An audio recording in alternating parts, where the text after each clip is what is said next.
你是否曾在一整天结束后感到筋疲力尽，回首逝去的时光，带着无声的痛苦自问：我今天到底做了什么？你的待办事项清单就像一个神话中的怪物，一条九头蛇，每砍掉一个头，每划掉一项，就会有2个新的更紧急更喧闹的头长出来。你是否感觉自己成了手机的奴隶，成了承诺带来自由的技术的囚徒，对每一次震动每一次通知都做出反应，就像在条件反射实验中受过训练的动物一样。这种持续不断的运动感总是在忙碌，却从未真正富有成效，是我们这个时代的巨大瘟疫。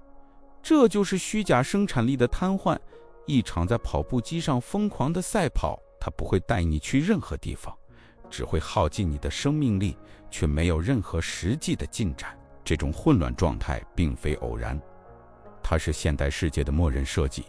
此时此刻，你的大脑可能就像一个打开了50个标签页的互联网浏览器，每一个都在闪烁，要求你立即关注，播放着不同的声音。你为了生存而变得被动，从一封电子邮件跳到一条信息，从一个会议跳到一个琐碎的任务，生活在紧迫性无情的暴政之下。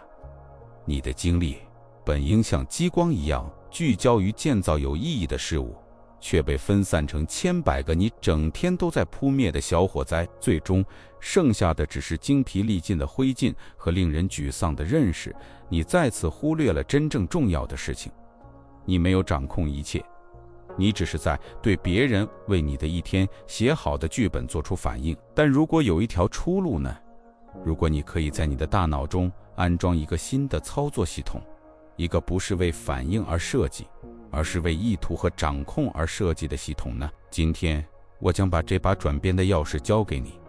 我们不谈论技巧或廉价的生产力窍门，我们将深入探讨斯多葛生产力的5大支柱，一种千百年来锻造的心智技术，用以在混乱中建立一个专注的堡垒。这是承诺，在本视频结束时，你将拥有摆脱数字奴隶身份，开始成为自己一天建筑师之旅的地图。而这段旅程的第一步，现在就开始。在继续之前，请订阅频道，以免错过我们未来的课程，并在下方评论你从哪个城市或国家做出这个承诺。我们将用来摧毁你分心监狱的工具，不是一个新的应用程序或一种时髦的方法论，它是一种古老的哲学，在战场上，在权力走廊里和在现实生活的考验中锻造而成。我们谈论的是斯多葛主义，但请忘记那些裹着长袍、说着谜语的长胡子老人的形象，把斯多葛主义想象成21世纪的心智操作系统。它是一种为心智设计的高性能技术，其目的极其务实，过滤掉现代世界震耳欲聋的噪音，让你能够像外科医生一样精确地引导你的能量。这是建立一个内在城堡的艺术，一个不受混乱侵扰的精神堡垒。无论外面的风暴如何咆哮，你都可以从那里冷静、清晰，以不可动摇的力量运作。首先，我们需要进行一次彻底的重新定义。生产力这个词已经被腐蚀了，我们被教导相信，富有成效就是在更短的时间内做更多的事情，榨干一天的每一秒，将每一项任务优化到非人化的程度。那不是生产力，那是奴役。斯多葛的生产力则恰恰相反，它不是关于管理时间，它是关于掌控专注，它是刻意只做重要之事的实践，并以你全部的临在感来做着唯一的事情。这是一种沉默的自我掌控行为，是对分心文化的无声宣战，是你看着无尽的需求洪流，以不可动摇的冷静说：我的时间和我的心智属于我，我决定如何投资它们。罗马皇帝马可·奥勒留，这位哲学最伟大的实践者之一，在他的个人日记中写下了一些摧毁我们现代生产力观念的东西。他说，不要再浪费时间争论一个好人应该是什么样的，去做一个把好人换成富有成效的人。这个教训以巨大的力量回响。停止研究完美的方法，停止第10次整理你的待办事项清单，停止谈论你将要做的工作，就去做，执行任务。斯多葛主义教导我们，力量不在于计划，而在于专注的行动。这是一种为将军、皇帝和艺术家准备的哲学。他们明白，进步不是运动的结果，而是有意图的方向和集中的努力的结果。在你成为自己一天建筑师的旅程中，第一个也是最根本的任务是建立你精神堡垒的城墙。这个支柱被称为控制2分法，一个本质上简单却在应用中极其有效的原则。你的任务是拿起一把剑，在你的存在之沙上划出一条清晰且不容商量的界限，一边放上绝对所有在你直接控制之下的东西，你的观点、你的判断、你的决定、你的努力和你的行动；另一边放上其他一切别人对你的看法、你努力的最终结果、经济、天气、过去和未来。你的生产力、你的平和与你的力量完全取决于你将100%的精力只专注于第一边的能力。这种实践是所有个人主权的基础，也是对抗瘫痪现代人的焦虑和拖延的主要武器。通过内化这种分离，你不再是风中之叶，被外部环境左右，而成为一块岩石，在激流中屹立不倒。斯多葛的生产力不是从一个待办事项清单开始，而是从一次精神清理开始。这是一种战略性的放弃行为，你自愿放弃试图控制不可控制之物的负担，从而释放出以前浪费在无用担忧、挫败和恐惧中的巨大能量。这股恢复的能量就是你将在你的王国里以力量和精确度行动的燃料。我们面临的内部冲突是，我们的大脑并非为此而设计。我们被生物学编程为寻求对环境的控制，以此作为确保生存的一种方式。在现代世界，这种本能已成为一种瘾。我们痴迷于他人在社交媒体上发布的内容，痴迷于老板的意见，痴迷于一项投资的波动，痴迷于我们多年前犯下的一个错误。花费在这些不可控因素上的每一秒都是一种自我破坏行为。这相当于一个将军放弃他的指挥岗位去和风争论，让他的军队失去领导，他的堡垒大门敞开，已受任何敌人的攻击。这种专注于外部的倾向是反应性的根源。当你的幸福和进步感取决于你无法控制的因素时，你就成了环境的仆人。你把船舵交给了波浪，并祈求最好的结果。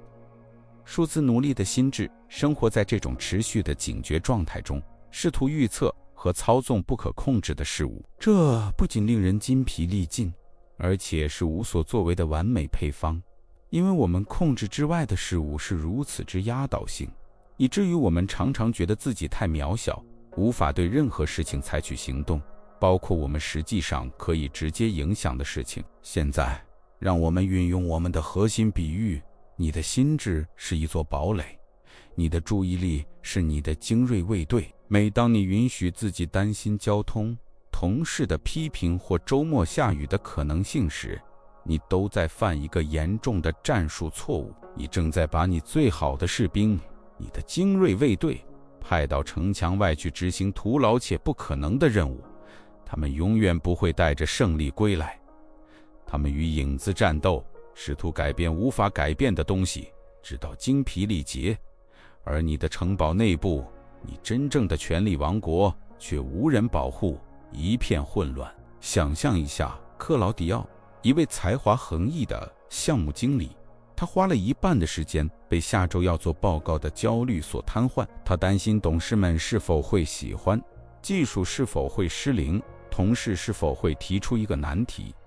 他的注意力，他的精锐卫队全都在城墙之外，在未来的虚构战场上战斗。与此同时，在堡垒内部，真正的任务，准备幻灯片、排练演讲、预测问题，却被完全抛弃了。他混淆了担忧与准备，因此他没有取得进展。他忙于无效率，将他的能量耗费在一场只存在于他脑海中的战斗中。斯多葛的纪律要求你成为这座堡垒的最高指挥官。你每天的第一道命令就是把你的卫兵部署在城墙上，只有一个指令，只关注这个范围内发生的事情，忽略来自外部的噪音、挑衅和风暴。这意味着，当对不可控事物的担忧出现时，你将其识别为敌方侦察兵，观察它而不与之交战，然后让它过去。你有意识地将你的注意力从它身上移开，重新定向到唯一重要的事情上。你现在在这里，在你的城墙内可以采取的下一个行动。这第一个支柱的结论是获得操作上的宁静。通过完全专注于你能控制的事情，你的努力、你的态度、你的下一个行动，你将自己与结果脱钩。这不是被动，这是战略智慧的顶峰。你以全部的临在感和卓越表现做到最好，并以平和的心态接受结果，无论结果如何。这种姿态将你从表现焦虑和完美主义的瘫痪中解放出来。你成为一个爱上过程而非奖赏的专业人士，因为过程在你的掌控之中。你从这种实践中获得的力量是巨大的。你成为一种自然之力，一个无论周围多么混乱都能冷静、深思熟虑地行动的人。他人的意见变成只是噪音，挫折变成只是信息，外部的压力变得无关紧要。你停止在无法获胜的战斗中浪费你的生命，并将你所有的火力集中在那些你不可能输掉的战斗上，因为它们只取决于你自己。所以，现在就在你思想的沙滩上划出那条线，一边是你的王国，另一边是宇宙的其余部分。用生命守护你的王国。你的生产力不是由你完成的任务数量来衡量的，而是由你投入到你控制范围内的任务上的专注质量来衡量的。从你的清单上划掉20个无关紧要的项目，远不如投入1个小时的深度、不间断的工作来完成那件真正能推动进程的唯一任务来得有成效。控制2分法是让你识别这项任务的过滤器，它是指向你真正北方的指南针，指向你的行动领域。其他一切都是干扰。坚守你的岗位，忽略噪音，专注于努力，这是自己一天建筑师的第一法则。随着你堡垒的城墙树立起来，你的精力向内集中。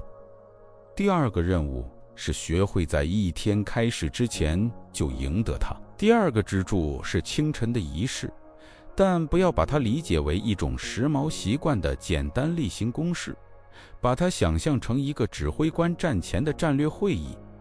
在一天最初的宁静时刻，在世界有机会将其混乱的议程强加给你之前，你定义了你胜利的条款。这个仪式集中于一个核心实践，定义你的最重要任务，或者战略家们所说的关键任务。这是唯一一个，如果完成了，无论其他一切如何，都能使这一天成为成功的行动。选择这个关键任务是一种对自己清晰和残酷诚实的行为。它不是关于什么最紧急、最喧闹或最容易，它是关于什么最重要。今天拉动哪一个杠杆能为你的长期目标带来最大的进展？未来的你会感谢你执行了哪项任务？通过在清晨的宁静中精确地设定这个优先事项，你为你的这一天创造了一个引力中心。所有其他的任务，所有其他的需求，现在都围绕着这个中心任务运行。你不再迷失在无尽的待办事项清单中，你有一个明确的目标。冲突一如既往在于我们的默认编程。大多数人醒来后做的第一件事是什么？他们拿起手机，他们打开了通知、电子邮件、新闻和社交媒体的潘多拉魔盒。这个看似无害的行为是一个战略性的灾难，这相当于一个指挥官在战斗开始时邀请敌方将军进入他的指挥帐篷，并问他们：那么你们今天对我的军队有什么计划？通过这样做，你自愿交出了你所拥有的最宝贵的资产，你一天中最初的清晰和意图的时刻。你以一种被动的模式开始新的一天，为别人的议程辩护，而不是推进你自己的议程。这种清晨的投降为剩下的一天定下了基调。你的大脑本来是在一种潜在的清晰状态中醒来，立即被数字世界的混乱所分裂和污染。你被一股人造的紧急情况、别人的问题和劫持你多巴胺系统的成瘾性刺激的雪崩所淹没。甚至在喝咖啡之前，你就已经感到压力、分心，并感觉自己迟到了。你甚至在知道自己身处战争之前，就已经输掉了注意力的战争。斯多葛的清晨仪式是你对这种每日侵犯你精神主权的刻意反击。在这里，斯多葛弓箭手的比喻变得强大。一个普通的弓箭手来到训练场，开始向多个目标射箭，希望尝试的数量能带来一些命中。然而，斯多葛弓箭手的行为则不同。他在最初也是最重要的时刻保持沉默。他不碰弓。首先，他审视整个场地，选择一个单一的最重要的目标。然后，他练习斯多葛派所称的 premeditatio malorum， 即对坏事的预想。他想象障碍一阵意外的狂风，可能断裂的弓弦，他双手的颤抖。他这样做不是为了感到悲观，而是为了战略性的做好准备。通过想象可能出错的地方，弓箭手在精神上为应对逆境做好了准备，他不会措手不及。如果风刮起来，他已经有调整瞄准的计划。这种精神准备是区分业余爱好者和大师的关键。同样，在你的清晨仪式中，在设定了你的关键任务之后，你应该花几分钟时间想象你一天中的障碍。总是打断你的同事在社交媒体上拖延的诱惑，比预期更困难的任务。通过遇见这些挑战，你消除了他们让你偏离轨道的力量。你已经有了一个精神上的应急计划。这种负面想象练习不是关于期待最坏的情况，而是关于确保你为任何可能发生的事情做好准备。这就是塞涅卡建议我们应该在脑海中排练困难时的意思。当你为打扰做好准备时，你已经知道如何礼貌地说不。当你为拖延的欲望做好准备时，你已经承诺使用专注的工作块技术。你将潜在的灾难转变为你已经有解决方案的战术问题。你在一天中的困难面前的冷静会让所有人惊讶，但不会让你自己惊讶，因为你几个小时前就已经在你的脑海中打赢了那场战斗。这第二个支柱的结论是获得意向性。通过执行这个仪式，你实际上在最初的15分钟内就赢得了你的一天。你走出房间时，不是一个被动的受害者，等待着看一天会给你带来什么，而是一个有着明确战斗计划和强大精神准备的指挥官。这种清晰度就像一个强大的灯塔。每当混乱和分心的浪潮威胁要将你冲离航道时，它都会引导你回到重要的事情上。关键任务成为你的指南针，指导你一整天的决定。从这种实践中散发出的力量是主动的宁静。你以一种冷静和目的感度过你的一天，而那些永远匆忙和被动的人会将其误认为是运气或天赋，但事实并非如此。这是一个在黎明寂静中练习的无形纪律的结果。这是知道无论一天变得多么混乱，你已经定义了你的胜利，并为挑战做好了准备的力量。你的议程将不再由你手机上的通知决定，它将由你自己设定为神圣的任务决定。因此，你明天早上的任务很明确。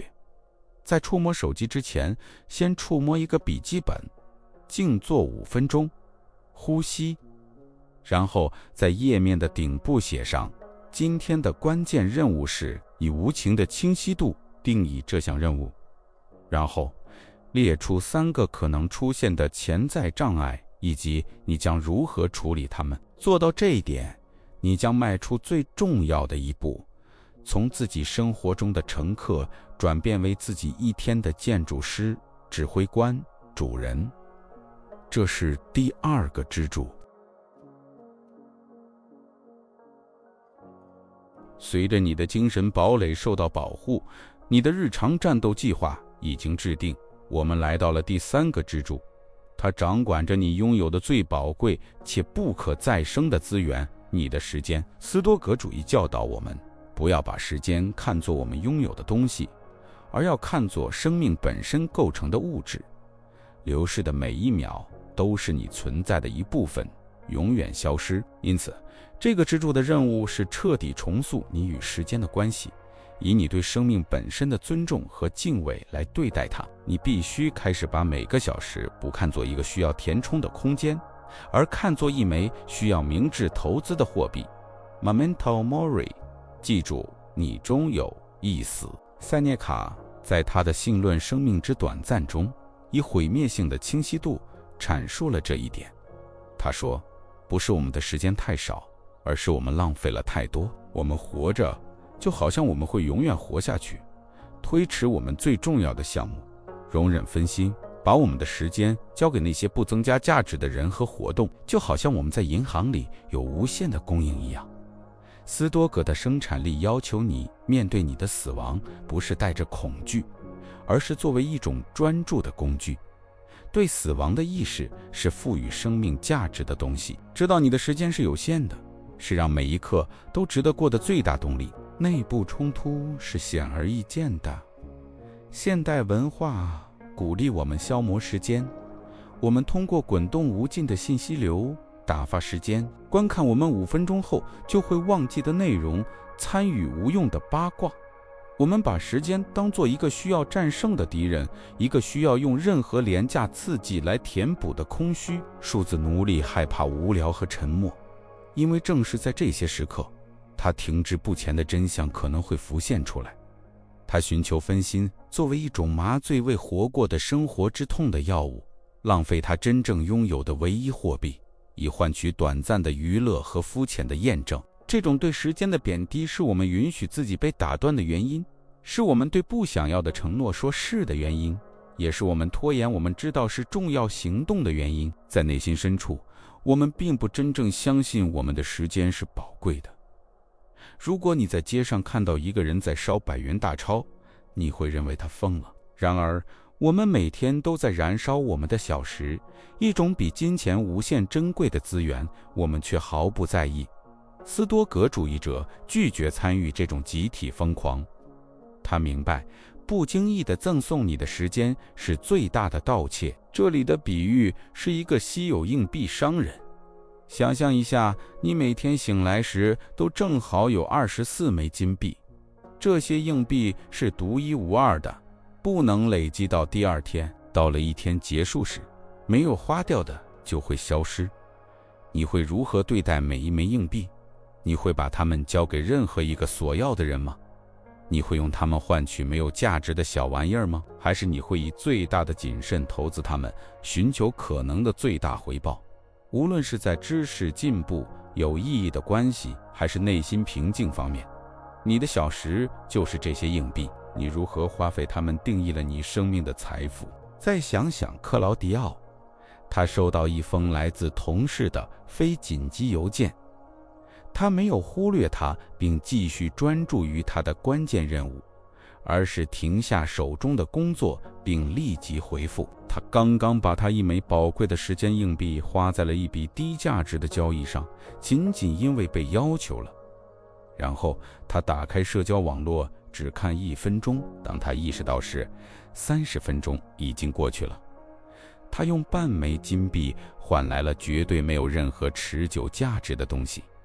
到了一天结束时，他想知道他所有的硬币都去哪儿了，感到贫穷和疲惫，却不明白是他自己免费分发了它们。这个支柱的实践是时间预算，就像你预算你的钱一样，你应该预算你的一天。这并不意味着用工作填满每一分钟，而是要对每一个时间块都有意图。这个时间块用于专注工作，这个用于刻意休息，这个用于家庭全神贯注，这个用于学习。通过有意识地分配你的时间，你消除了浪费发生的灰色地带。你不再是你日历的受害者，而是它的主人。对一个请求说不变得更容易，因为你不是对那个人说不，而是对你自己的计划说是。这个支柱的结论是获得一种无论其长短都富有意义的生活。当你把你的时间当作你最宝贵的财产时，你自然会开始用高价值的活动来填充它。你停止容忍那些消耗你能量的东西，并积极寻求滋养它的东西。拖延成为你再也负担不起的奢侈品，分心成为你再也不能在你的财产中容忍的盗贼。你开始以一种紧迫感和目的感生活，不是因为焦虑，而是因为对每一刻的珍贵的深刻尊重。你获得的力量是对自己生活的主权，你变得对如何投资你的精力和注意力极其挑剔。你的生活不再是一系列偶然的反应，而是一件有意图建造的艺术品，一次一个时间块。人们可能会称你为有纪律或专注，但事实是，你只是理解了一个大多数人忽视的真理：我们在这地球上的时间是有限的。唯一真正的悲剧是在生命结束时意识到我们浪费了它。所以，今天在睡觉前做一个盘点，拿出你当天的24枚硬币，问问自己，我把它们投资在了哪里？要残酷的诚实，有多少是带着目的花掉的？有多少被分心偷走了？有多少被简单的烧掉了？这种日常的时间核算练习是训练，它将把你从一个粗心的挥霍者变成一个自己生命的大师级投资者。这是成为自己一天建筑师的第3个支柱。现在你保护了你的心智，计划了你的一天，并珍视你的时间。我们来到了执行的时刻。第4个支柱是专注行动的艺术，即以你全部的注意力投入到单一任务中的实践。在现代世界，多任务处理被吹捧为一种技能，但斯多葛主义和神经科学的真相是，它是一个谎言。试图同时做2件事，是保证没有一件能做好的。你在这里的任务简单，但具有挑战性，练习深度工作及不间断的工作快。在这里，你消除所有干扰，以一种在别人看来超乎寻常的卓越和速度执行你的关键任务。这是战斗真正发生的时刻。你可能有最好的堡垒和最好的计划，但如果在行动的时候你的注意力是分散的，那么一切都是徒劳的。专注的行动是关闭你心智浏览器中所有50个标签页，只留下一个打开的行为，是把手机放到另一个房间，关上门，禁用通知，并投入一个时间块，无论是60、90还是120分钟，给一个单一的任务。在这段时间里，外部世界不复存在，只有你和眼前的任务。这就是产生高质量工作的心流状态。内部冲突是我们对刺激上瘾的心智，我们被条件化为渴望新奇，寻求下一个通知，下一封电子邮件，就像瘾君子寻求下一剂毒品一样。长时间专注于单一任务的沉默和专注，一开始可能会感到不舒服，甚至难以忍受。你的心智会反抗，它会产生查看手机、打开新标签页，寻找任何借口来逃避深度工作的认知、努力的冲动。生产力的战斗不是与你的老板或你的待办事项清单进行的，它是与你自己的内部冲动进行的。这种对深度专注的抗拒，是许多有才华的人无法产出有意义结果的原因。他们以肤浅的方式工作，不断地打断自己，每一次打断，无论多么微小，都会打破专注，并且需要相当长的时间才能恢复。这就像试图用一个有洞的桶装满水，你可能在加水工作，但你大部分的努力都通过不断的上下文切换而泄露了。数字奴隶生活在这种肤浅的工作状态中，总是忙碌，但很少参与创造真正持久价值的努力。在这里，我们心智堡垒的比喻得到了发展。不间断的工作快，就像放下吊桥，派出你最好的骑士，你专注的注意力去战场上完成一个特定的任务。为了确保任务成功，你需要给他明确的命令，不被任何事情分心。你在桥上部署卫兵，下达严格的命令，在任务完成之前，任何人不得进出。通知电子邮件，随机的想法，这些都是来自其他王国的信使，试图让你的骑士偏离道路。你的纪律是保护他免受这些干扰的盔甲。想象一个雕塑家正在创作一尊大理石雕像，如果每隔5分钟就有人打断他问一些琐碎的事情，或者如果他每敲一下锤子就停下来检查是否收到了信件，他会创作出什么样的艺术品呢？天才是从沉浸中产生的，正是在工作室的寂静中，完全专注于眼前的大理石，杰作才得以成型。你的工作无论是什么，都是你的大理石块。你需要给自己沉默和专注的奢侈，才能从中雕刻出有价值的东西。这个支柱的实践是时间块技术。审视你的一天，不要看作一个任务清单，而要看作一系列的时间块。为你自己保留1-2个这样的时间块，专门用于你的关键任务。以凶猛的态度捍卫这些时间块，它们是神圣的。告诉周围的人，在这些时段你将无法联系。创建一个开始的仪式，整理你的桌子，拿一杯水，深呼吸，然后投入工作。同样重要的是，创建一个结束的仪式。在时间块结束时，允许自己刻意的、无负罪感的休息一下。这个支柱的结论是获得精通和高价值产出。通过持续练习深度工作，你训练你的心智在更长的时间内以更高的强度集中注意力，你更容易进入心流状态。在这种状态下，时间似乎消失了，你的表现达到顶峰，结果是你将能够用2个小时的专注工作完成大多数人需要1整天肤浅工作才能完成的事情，而且你的工作质量将成倍提高。你解锁的力量是效率的力量，你成为一个不仅计划而且卓越执行的人。你建立起一个交付结果而非借口的声誉，以全部临在感完成一项具有挑战性的任务所带来的满足感，比来自通知的小剂量多巴胺要深刻和持久得多。你不再是一个被动的信息消费者，而是一个主动的价值创造者。你不再只是工作，你正在从事将新的和有价值的东西带到世界上的艺术。你现在的任务是安排你的第一个不间断工作块。从小处开始，也许是45或60分钟，选择你的关键任务，消除所有可能的干扰，并承诺在这段时间内完全专注于它。不要担心结果，只专注于将你的注意力保持在任务上的过程。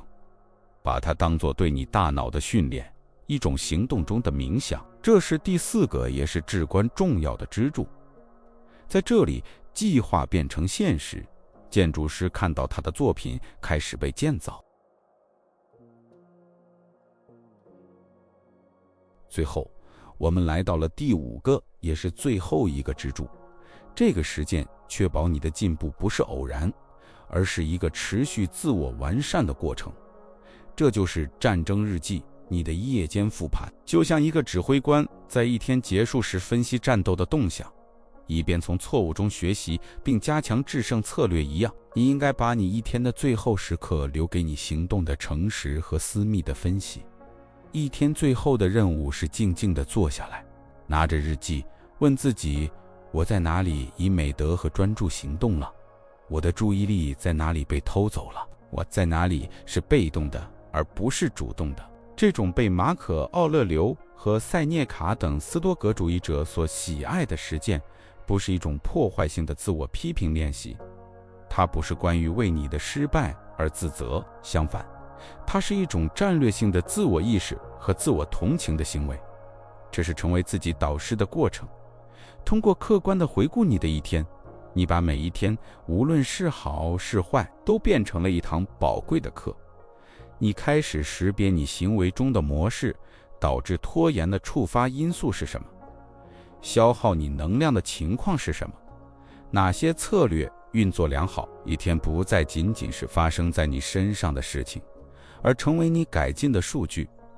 内部冲突是疲劳和一天结束时只想关机的愿望。经过一天漫长的工作和责任之后，我们的大脑最不想做的就是再进行一次自我反思的工作，又或是寻求简单的逃避，看剧、刷信息流，麻痹大脑直到睡觉时间。屈服于这种诱惑，就是错失一天中最重要的机会，学习并确保明天比今天更好的机会。数字奴隶以他开始的方式结束他的一天，被动的消费，从不停止处理和从自己的经历中学习。这种缺乏反思是许多人日复一日、年复一年重复同样错误的原因。他们生活在一个反应性的循环中，从不停止去理解他们为什么做他们所做的事情。他们期望外部环境改变，他们的生活才会改善，却没有意识到改变的力量在于他们分析和调整自己行动的能力。没有夜间复盘，你就像没有舵的航行，希望风能把你带到一个好地方。日记是让你每天都能调整帆的工具，确保你总是朝着你的目标方向前进。这里的比喻是精英飞行员飞行后的情况，他不会简单的降落飞机然后回家，他会和他的团队坐下来进行全面的汇报。他分析飞行的每个阶段，做出的每个决定，对异常情况的每次反应，什么做得好，什么可以做得更好，沟通在哪里失败了。这个严格的过程是确保持续安全和卓越的原因。你的一天就是你的飞行，你的日记就是你的汇报。你是飞行员和分析师，致力于持续改进，不是因为你追求完美，而是因为你追求对自己的掌控。过程很简单，睡前留出10分钟，打开你的日记，回答3个关键问题。灵感来自艾比克泰德的著作。第一，我今天做错了什么？要具体，我本该在做我的关键任务时，却在社交媒体上浪费了30分钟。第二，我今天做得好的地方是什么？承认你的胜利。我捍卫了我的专注工作快，并对一次打扰说了不。第三，我有什么责任没有履行？识别你的遗漏。我昨天没有做我的夜间复盘。这种诚实和平衡的分析让你保持谦逊和积极。这个支柱的结论是获得指数级增长。通过将反思变成一种日常习惯，你创造了一个积极的反馈循环，每一天都成为一个台阶，建立在前一天智慧的基础上。你根据你的分析所做的小调整，避免一个分心，为挑战做更好的准备，庆祝一个小胜利。随着时间的推移而复合，导致你的生产力、专注力和性格发生巨大转变。你不再只是活着，你在有意识地进化。你培养的力量是实践智慧的力量。你不再对自己陌生，并开始深刻理解自己的倾向、优点和弱点。你能够预测自己的自我破坏行为，并在它们发生之前进行干预。这种自我意识是历史上所有伟大领袖、思想家和艺术家的标志。他们不是完美的，但他们是学习自己错误的专家。你的战争日记是你训练这种至高无上技能的训练场。你作为自己一天建筑师的旅程是这5个支柱的持续循环。你在清晨竖起你的堡垒，定义你的任务，像对待货币一样珍视你的时间，以深度专注执行，并在晚上分析战斗，为第2天做准备。这无关达到完美生产力的最终目的地，而是要爱上这个每天成为一个更强大、更专注、更有美德的自己的过程。这是一段由内而外的旅程，在这里，对你行动的掌控成为你内心平静的源泉。这就是斯多葛操作系统在行动。它不复杂，但需要坚持；它不容易，但有回报。通过实施这5个支柱，你不再是生命棋盘上的一个棋子，被别人的手移动，而成为玩家，战略性的思考，刻意的行动，并以目的和力量移动你自己的棋子。外部世界的混乱将继续咆哮，但在你的堡垒内，在你的指挥岗位上，将是平静、清晰和控制的统治。你现在有了地图，你有了工具。从数字奴隶到自己一天建筑师的转变，不再是一个遥远的梦想，而是一条你可以从今天开始走的实践之路。每个支柱都是你可以添加到你的武器库中的一件武器，每天使用它们。几个月后，你将对自己刮目相看。你所寻求的平静、有目的和有意义的生产力的生活，不在外面的某个地方，它正等待着由你在你内心去建造。你走到了最后，这本身在如今这个祈求你分心的世界里，已经是一种专注的行为。你收到了拆除虚假生产力监狱，并开始建造你内心堡垒的地图和工具。我们经历了5个支柱控制的堡垒、清晨的仪式、时间作为货币、专注的行动和战争日记，它们共同构成了你新身份的基础，自己一天的建筑师。但知识没有行动是无用的。你的转变不是从明天开始，它从这一刻以一个承诺的行为开始。你作为你注意力指挥官的第1个行动现在开始。到评论区写下我的专注就是我的力量，作为你新指挥权的公开声明。这不是给我的评论，这是你与自己的合同。在做出这个声明时，环顾四周，你会看到其他像你一样的评论。在这段旅程中，你并不孤单。